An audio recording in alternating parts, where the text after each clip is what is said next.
You're an amazing woman. You have decided to invest into your future. You have decided to invest into your future self. Okay.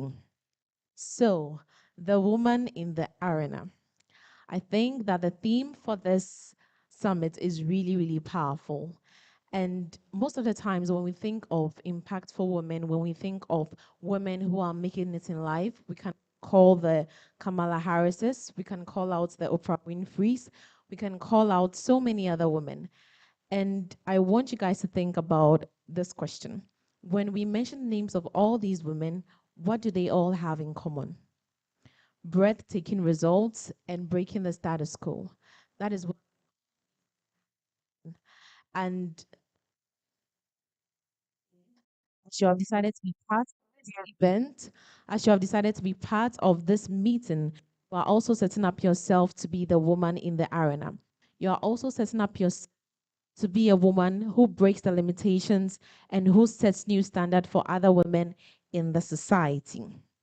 Okay, now let me talk a little bit about the Let Me Be a Woman Foundation and the Good Woman's Network. I know that, please, how many of us here to Sunday school? Let me get away from you. Okay, so I can see that most of us are Sunday school girlies. Great. And I'll start with this famous quote from our lead creator, where she always says that, what if Eve had told the serpent, let me not be like God, but let me be a woman? Think about that for a few seconds. What if, when the serpent had come to Eve to tempt her, she had just said, let me not be like God, let me not be a woman? And this is one of the core tenets at the Let Me Be a Woman Foundation and the Good Woman's Network, where we are constantly reminded that we are women, and that is all that we need to be. We do not have to prove to anybody that we can be better at what they do. We only have to prove to other people that we can be better at what we do, and that is being a woman. And at the Let Me Be a Woman Foundation, we have conversations, we have networking events, and we have book club meetings to constantly remind us of this. And also I want to put it out there that anyone at all can be a part of the Let Me Be a Woman Foundation of the community. You can be a part. All you need to be a part of is to just see any of the people around, any of the people in the community, and just give them a notice so that they'll get you through the process of registering. And at the Let Me Be a Woman Foundation, provide a wholesome community, nurtured and groomed to reach their fullest capacity and potential. So we are sending invitations out there. If you are here and you want to be a part of this community, if you want to be a part of this awesome family, our arms are wide open to receive you. Before I leave, I would want each of us to keep these words from the Good Woman's Creed in our hearts. And I am hard to find and worth far more than diamonds. Word.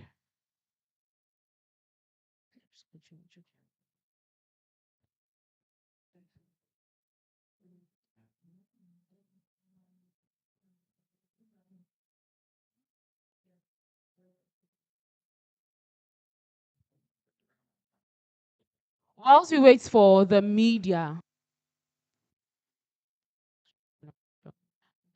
from the first session that we had, I want one to tell you what she had, what she learned, and what she's taken home. Should I come to you or you raise your hand?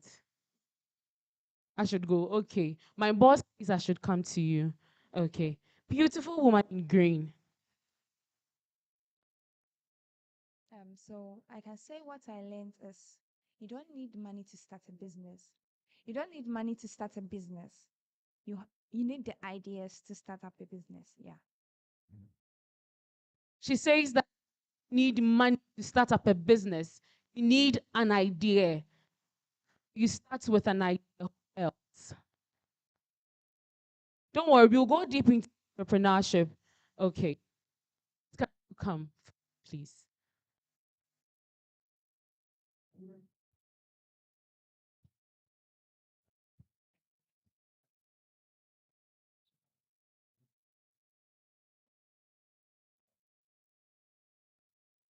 Hello, good afternoon, everyone. My name is Rolanda, and I'm also a part of the Let Me Be a Woman Foundation. This is my first time I've seen, and I'm very excited to see almost everybody because it's my first time. So,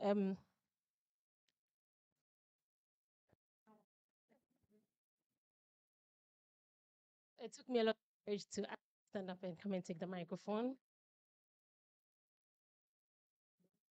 Uh, Very shy type. I don't think I'm right. So,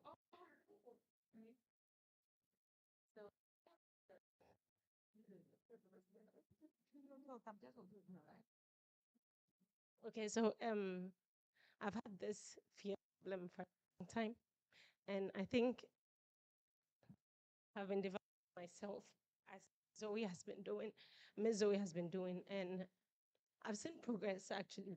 And today, I think I've cleared from another line, and then also. Of God, guiding young women to discover and develop themselves in order. Thank you very much for this opportunity.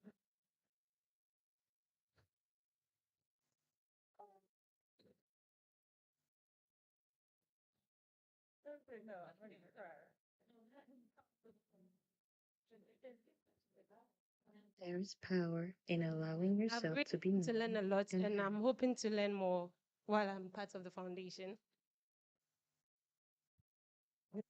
Now, this is impact. If it's a soul fulfilled, that's impact right there. A round of applause for Miss Zoe. And then Let Me Be a Woman Foundation. Is the media ready? Okay.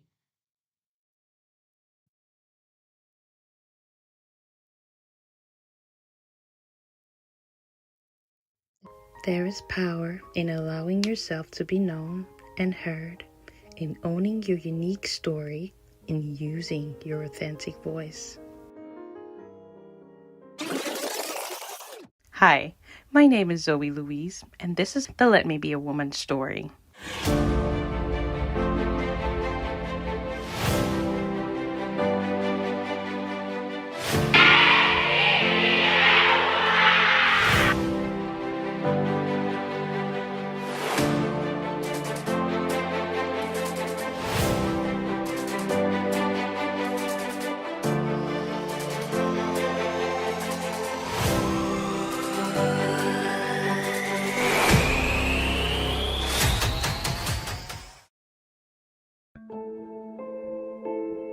Here at the Let Me Be a Woman Foundation, we believe that the woman has a unique purpose in society.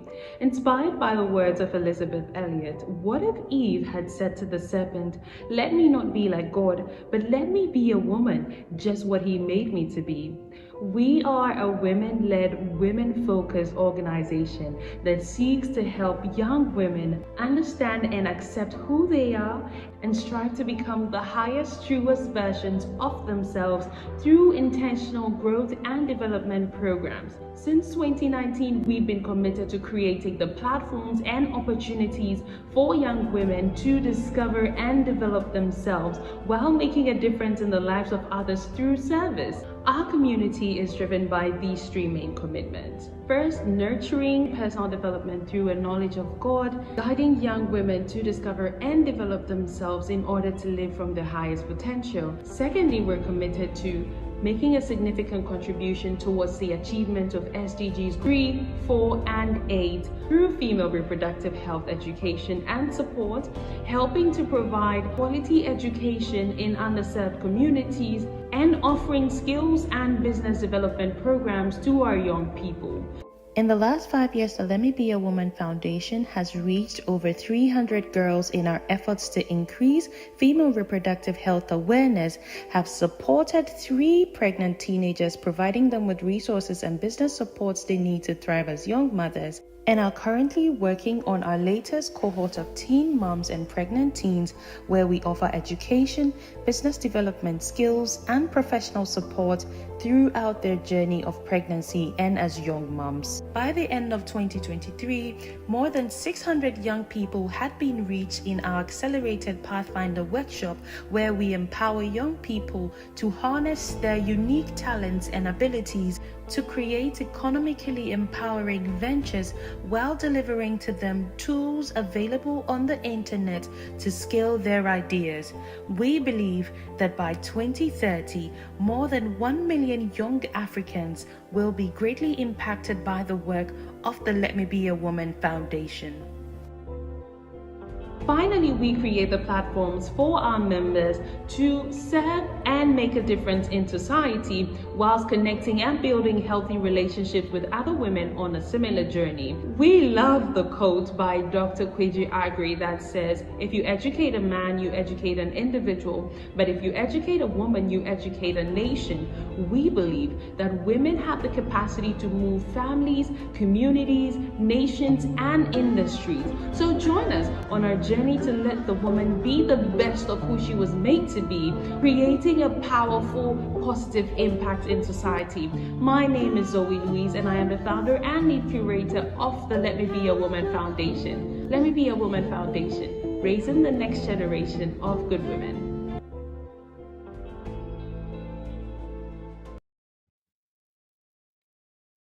Raise next generation of good women. For me, that testimony that was it for me. If you've seen any work, let's assume you watch this video right here. And a round of applause. We are going straight into our next conversation. And okay, so our sister is in Esther. So can we have you, Esther? Please let's welcome one of us.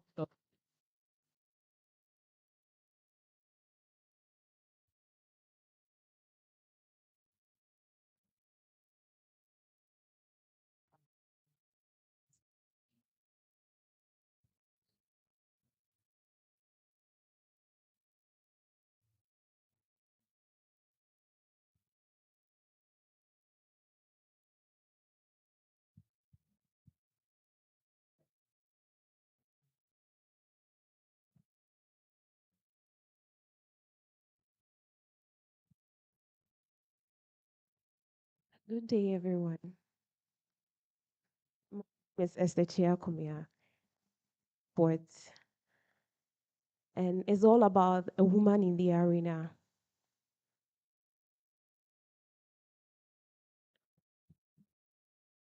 He spoke the universe into existence, forming man from dust, refined through his ribs. Woman is human, the man with a womb. The last bone of creation, treated as weak but not weak. The man with a womb, conquering territories, reaching the peak. Carrying destinies yet to be born, nurturing lives, bringing substance and meaning to life. The woman in the arena. Female, she saved healthy, empowered dares to enter the fray where the brave and fierce meet. Her doubters veer, her critics sneer, but she dares to enter the arena. Her voice lingers, a clarion call. Her strength, her power, her unyielding will to try. She's not the one who points fingers. She's the woman who gets back up after every defeat. She does not timidly hide, nor is she afraid.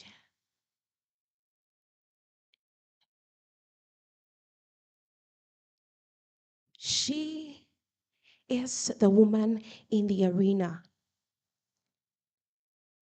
And to every woman, every girl who has ever dared to say, I will rise, I will rise, roar, reclaim my name.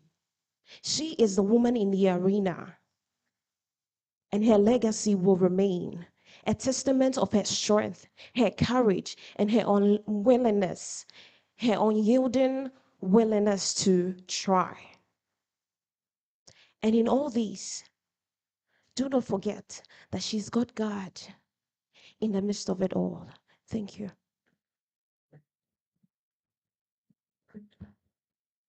And that is a powerful poetry. A round of applause again. I am honestly excited about this next conversation because we are going straight into the future. Say into the future with you. Yes, we are going straight into the future. Our keynote speaker is futurist Kwame. So you can imagine futurist. I like the energy in the room. Yes, yes. I like the energy in the room. Yes. So the theme he is going to talk on is 2050, preparing for new paradigm for the future. I'm sir. Read your bio. Thank you, sir. Kwame A.A. Opoku is an award-winning futurist, global business keynote speaker, 4 times TEDx speaker, investor, entrepreneur, and one of the continent's leading minds on technology and 3.0. Named in the top 40 most influential people of African descent in 20 and 100 most influential young Africans in 2018. He was awarded the 2018. Please, I'm reading his bio, please. He was awarded the 2017 African Youth of the Year at the African Youth Awards and named among the top 100 global leaders of tomorrow by the St. Gallen Symposium, Switzerland. He was recognized as part of the top 50 young CEOs in Ghana in 2019 and 2022. On December 1st, 2018, he was announced ECOWAS Youth Ambassador. He was recently named the top 100 most influential speakers in Ghana, making him the youngest ever to make it to the list. He is the CEO of X Ventures, a blockchain holding company in Dubai, UAE, that runs blockchain events. A blockchain media and events company with 9 flagship events and current labs. A Web 3.0 and crypto incubator and investment vehicle backing early stage crypto startups. He is also the global lead of Reset Global People, a leading communications, marketing, events, and SDGs aligned agency with a bank of super creative and talented minds, connecting, informing, and creating inspiring work focused on youth engagement and development. Don't worry, I'm getting there. The agency runs 6 flagship initiatives: the Global SDGs Youth Summit, Women Entrepreneurship Festival, and African Women CEOs Summit, Top 100 Women CEOs in Africa list, the Global Influence Summit, and a host of personal brands initiatives, including the University of Personal Development, innovation masterclasses, courses, digital university tours, and global goals campaigns. He is also a self-published author with 8 books to his name. Reset Global has operations in Ghana, Nigeria, South Africa, Kenya, Zambia, and UAE. He is an itinerary speaker on the subjects of innovation, cybersecurity, AI, robotics, blockchain, and art emerging technologies. He is the founder of the Ghana AI and Blockchain Forum and co-founder of the Digital CEO Summit, which runs in 8 African countries. Yes, wow. Kwame is a dynamic person who brings international experience to driving information and youth empowerment across the globe. His clientele and partnership list includes the United Nations, UNDP, British Embassy, Canadian Embassy, Stanbic Bank, MTN, Vodafone, Kempinski, BET, MTV, Bolt, UNICEF, the Office of the President of Ghana, Republic Bank, Liquid Telecom, Access Bank, Standard Chartered, University of Ghana, Fidelity Bank, Guel, Ghana Stock Exchange, IBM, African Union, and Coca-Cola. Wow, that deserves a round of applause. Wow. He has done so much for himself. Ladies and gentlemen, with a round of applause, let's welcome the young man from Domahin Crow, Kwame A.A. Opoku.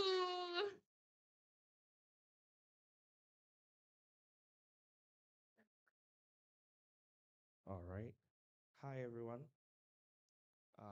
No, I don't like hiding behind stages. All right. Fantastic. Hi, everyone. How we doing?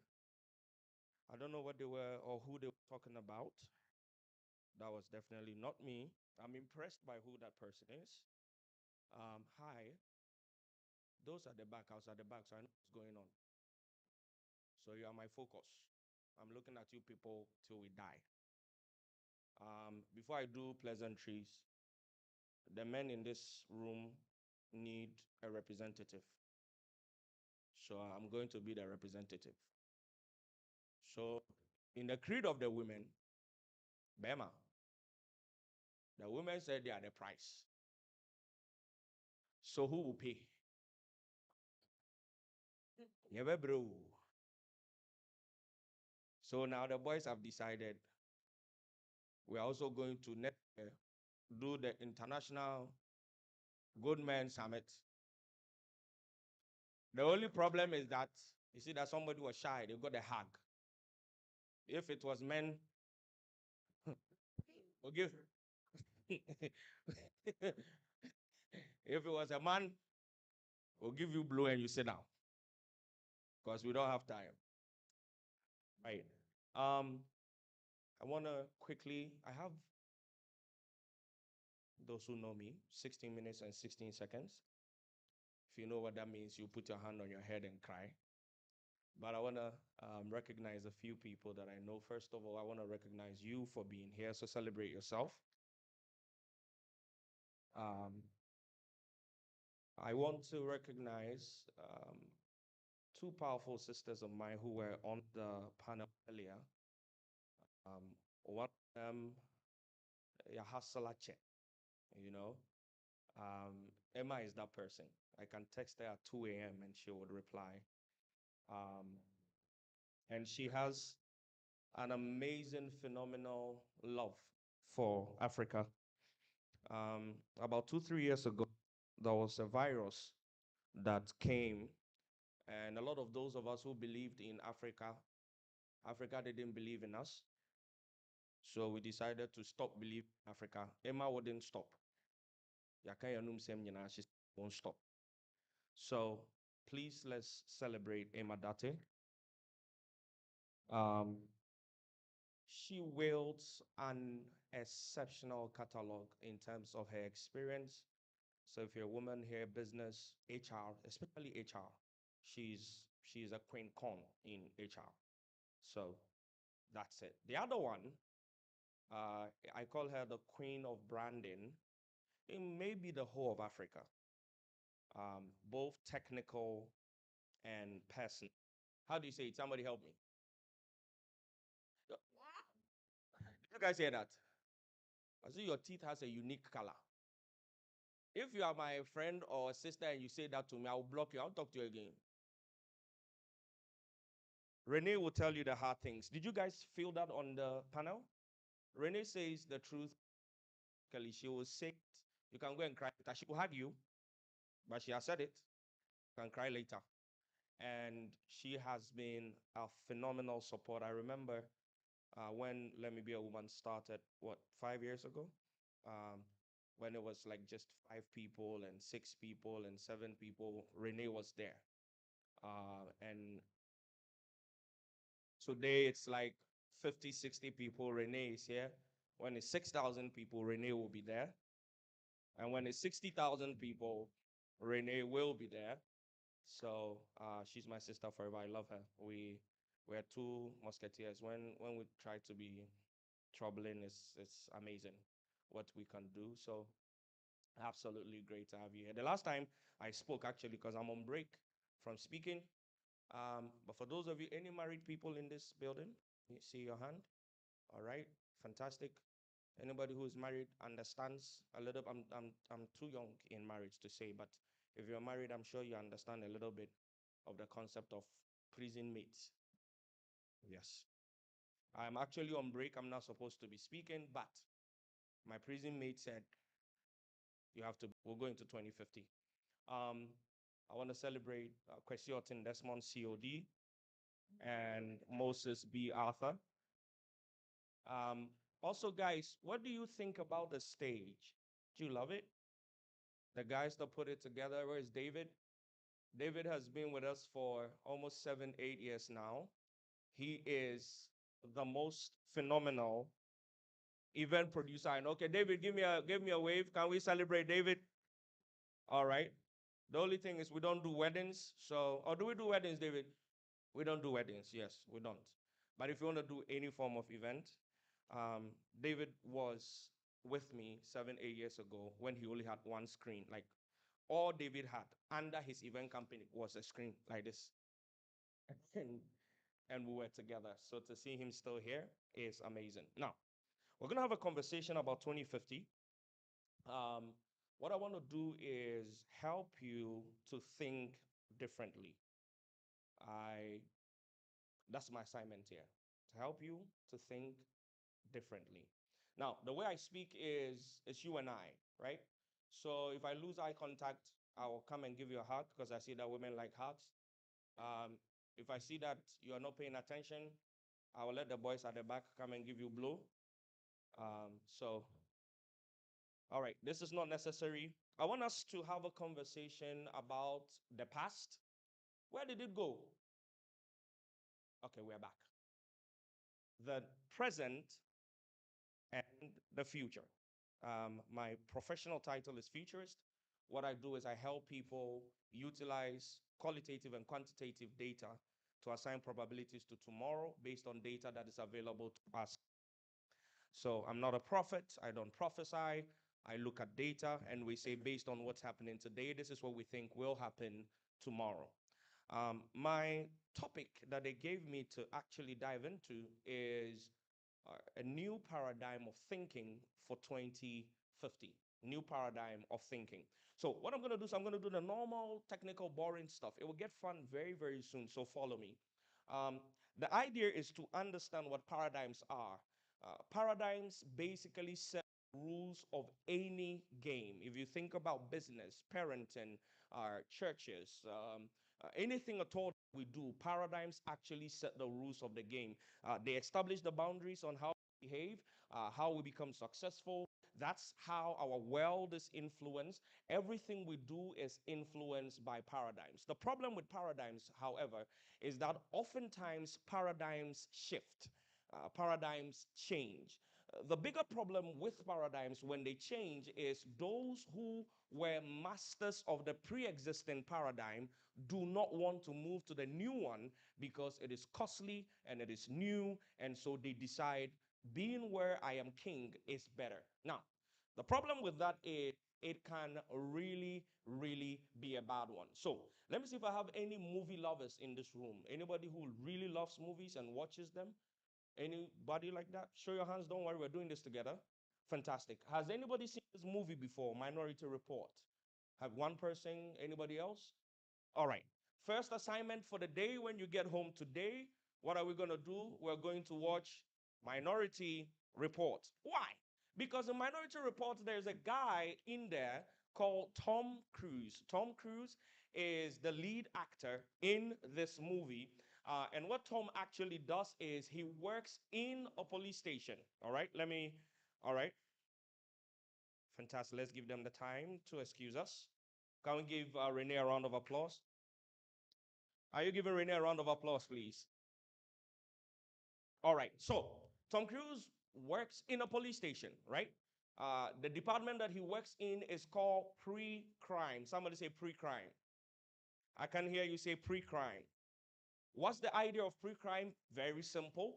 You look at somebody's entire behavior, their online chats, everything that they do, and you determine if they are going to commit a crime tomorrow, and you arrest them today. This department would have really been good if they cut Akufo. All right. Now, if you think it's a movie about 8 years ago, a Chinese company looked at the movie and thought it will be a good idea to actually try this out. They started building the technology for it. Now, as I speak to you, they are able to predict to an 89.5% accuracy whether or not somebody is going to commit a crime tomorrow. We just started. Have you seen this anywhere around? Have you seen it in the headlines on Facebook? The robots are coming for your job. Well, the problem is that it is not something that's actually new. I want to through something before we go back to the robots.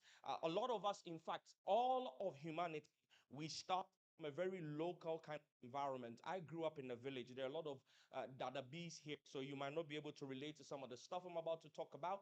But for those of the gangsters who came from, we lived close to farms and forests and stuff like that. Our top form of communication, if you go to the farm, you find a hilly top and you stand and you shout so that somebody can hear you. Even if you didn't grow up in a village, I'm sure you've watched movies and you realize that there was a time that information used to travel at the speed of a horse. Have you seen those movies? Sometimes some of them have extra technology. They can give the information to a bird and the bird will take it. Do you remember those days? A lot of us grew up in that kind of life. I remember there used to be one TV station. It was called GBC. If you were a bad boy, you didn't get to look at Mame Dokno on Saturdays. You won't get Powerpuff Girls, and you're definitely not watching Sinbad or any of those ones. At the time, we had one newspaper. That one newspaper, it used to start in Accra. They will release it on Monday. I was in Domahinkro in the Bronga. It will get to us on Sunday. We had an entirely different purpose for the newspaper. We didn't use it to read. We used it for spiritual activity. You will grow very well. Now, the problem of humanity is that we have a very Paleolithic emotion. It's just English. I'll break it down. Institutions and we have godlike technology. Paleolithic is basically the Stone Age, the time that is characterized by the technology of a stone. A lot of people think about technologies like that. We think about technologies as software and hardware. The idea of technologies is anything that makes our life and our work easier, better, cheaper, and far more better. So the humanity itself, here is it. How many of us use an Android? Let me see by hand. You use an Android. iPhone users in the building? Anybody? Fantastic. When was the last time you updated your software? Just shout to me. When was the last time you did it? A month ago. The problem with humanity is we have not updated our brain since the Stone Age. Our institutions refuse to shift. If you are in education, the education that you have been with has been the only education that has been since the beginning of education. That's what the problem is. Now, if you have a emotion, medieval institution like technology, oftentimes that can be extremely dangerous. The danger is if you can see that between the 19 and 1940s, we had telephones, automobile, electricity. Then in the 1940s to the 1980s, computers come. And then from the 2000s, you see this explosion of technology that nobody can even account for. And so many people are getting in trouble for that. Now, back to that robot question that I asked you. This is a headline: Automation in Britain stares unrest. Down there, Mr. Robot often outshines his master. This is probably a headline from last week, yes? Can we all agree? Well, interestingly not. The one is from 1933. The one down there is from 1951. The idea is the robots have been coming for our jobs. We will explain. Now, how did we even get into this world that we live in? Start with the one, the third one, the fourth one. I don't have a lot of time, so we can't dig deep into it. It actually broke forth the steam engine. The first technology would be stone and fire. Those are the ones that we'll consider technologies, then electric computer, semiconductor, and everybody today is freaking out about we'll speak up in a bit, personal World Wide Web. A lot of the young people now don't know anybody in this room in touch with the amazing technology called Mavis Beacon. Yeah, that was my favorite. Um, Came up in the 2000s when Steve Jobs launched the iPhone 3G. And now we have digital reality. We have people who have sent flower emojis to their girlfriend all their life, and they've never bought a physical flower before. Our money is digital. We call it mobile money. Our love is digital. They call it, let me get into trouble. The and the technology behind it is actually this guy. This guy is called Gordon Moore. Gordon Moore is co-founder of Intel. Intel is the one that produces the transistors in your laptop that allows you to be able to access technology. 1958 and 7 years, he did a study and found out that what was happening with technology is from every 12 to 24 months, technology's power was increasing and the price was decreasing. So a lot of us might remember Pentium 1. Do you remember Pentium 1? Pentium 2 was better than Pentium 1. Pentium 3 was better than 2. 4 was better than 3. The more we went, the more power we had and the cheaper. If I was to make an announcement right now that I wanted to give out Pentium 1s, nobody will volunteer for it because we have bigger, better. So he did this study and they called it, of course, named it after him. They called it Gordon Moore's Law. This is how it started. 1958, they tried to build the first circuit board. It had two transistors. 1971, that's the first ever commercial product. They called it the Intel 4004. It has 2,300 transistors. The computer at the back that is allowing me to do this presentation has over 8 billion transistors. Be able to make this happen.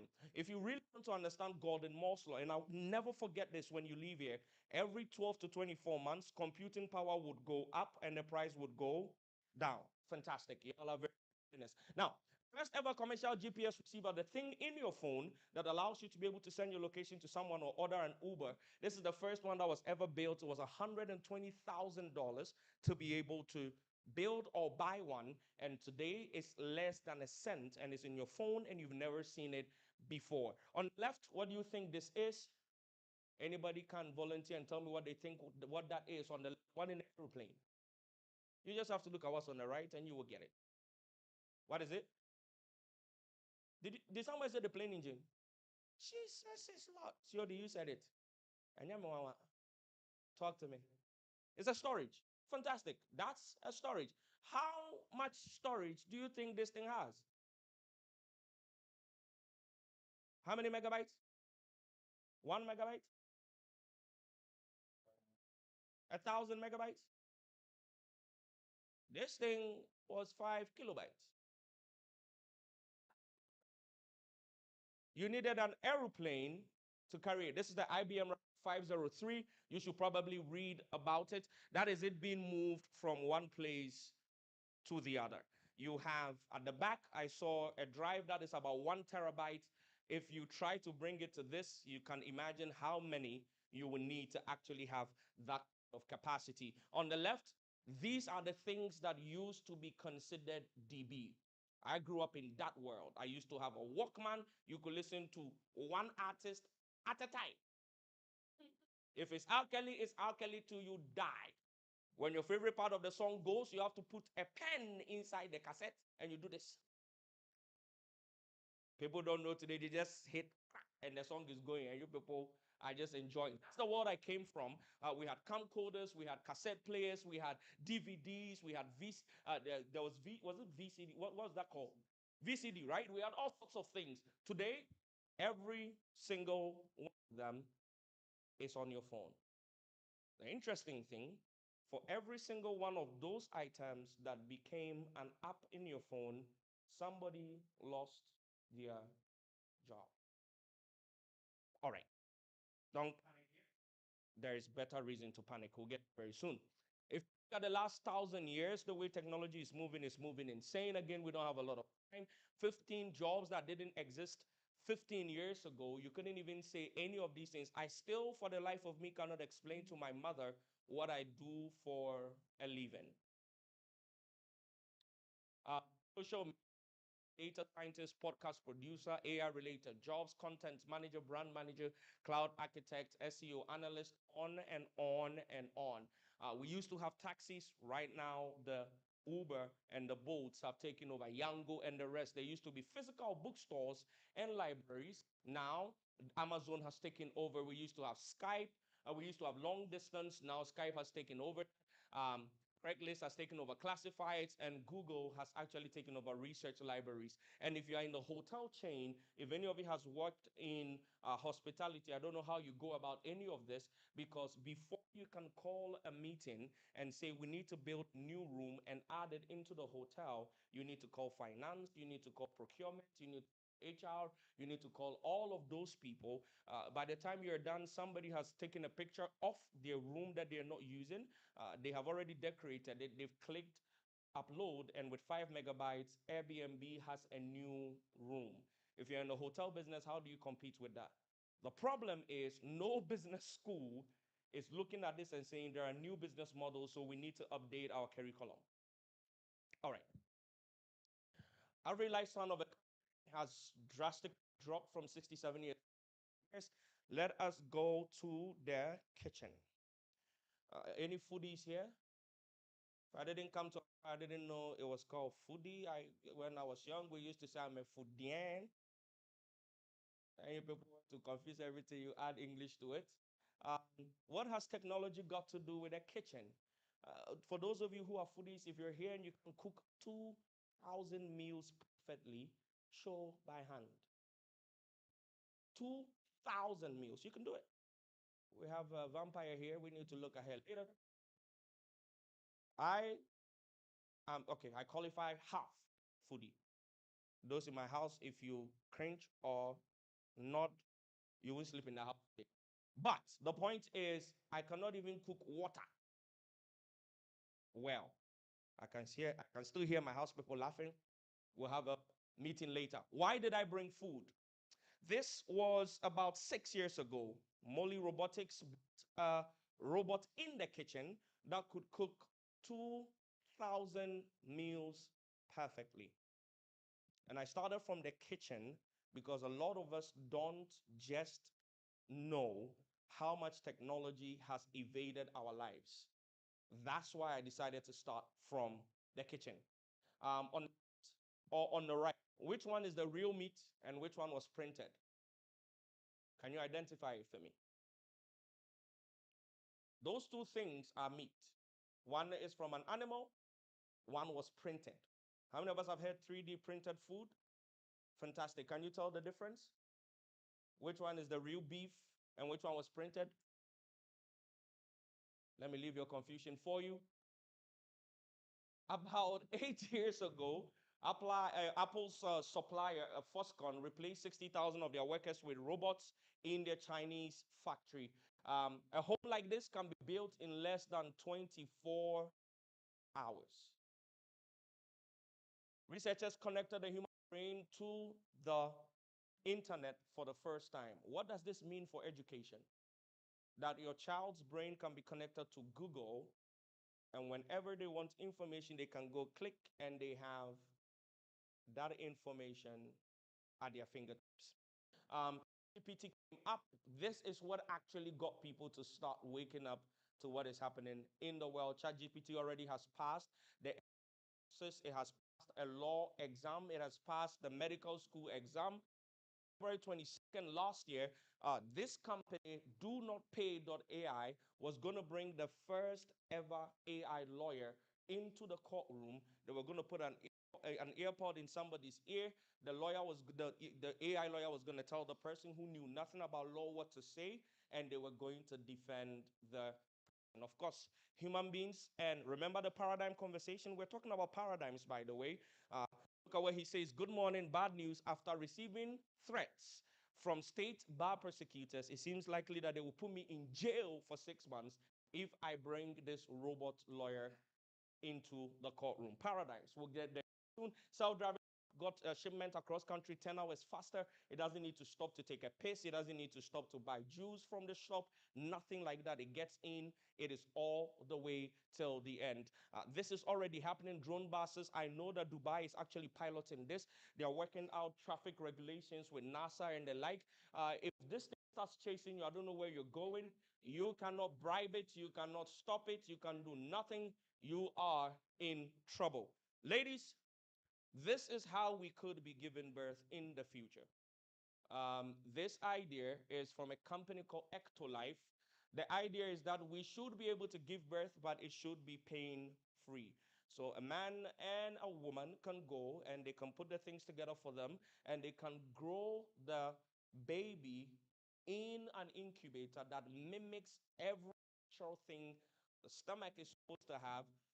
That embryo, somebody say, God forbid, we need to start get up and pray. They connected, the father and the mother are able to see their baby develop every moment until it's out. Different baby embryos, as you can see.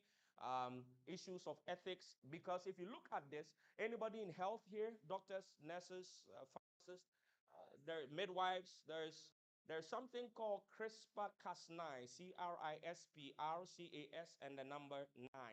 CRISPR is a gene editing software. Let me repeat that again. It is a gene editing software. And so on top of what you are seeing, father and mother can go and decide our child would be a footballer. They would edit the genes and take out every other thing, and they would highlight the genes that will make the kid an amazing footballer. And voila, we have birthed the next Lionel Messi and not see Ronaldo. I want to play a video. I hope my guys can help me click play. Um, yes, okay, it's playing. Fantastic. I want you to pay attention to this. That is former President Barack Obama. That is also former President Barack Obama, but it's not Barack Obama. A University of Washington researcher created synthetic. In fact, the guy that led this is 21 years old. You will see him very, very soon. We live in a world where the system says seeing is believing. Pay attention to what's happening here. 14 hours of footage. You can't even tell which one is Obama, which one is not. The amazing thing is they don't even only need present videos. They can take videos from the past and get your mouth. That's the young man that actually built that.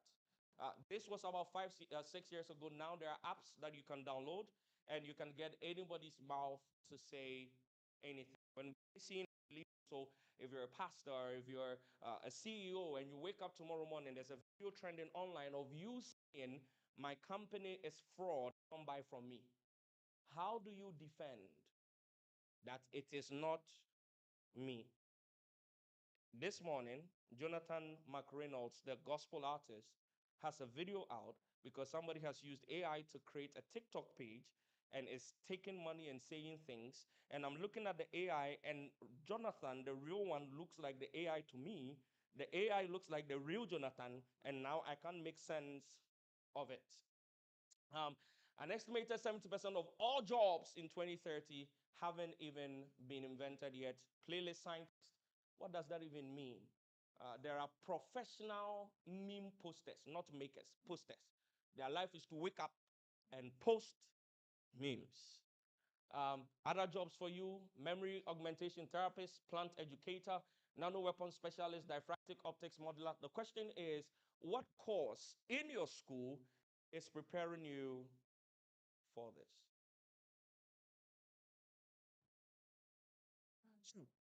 Let's take a breather. So far, how do you feel about the future?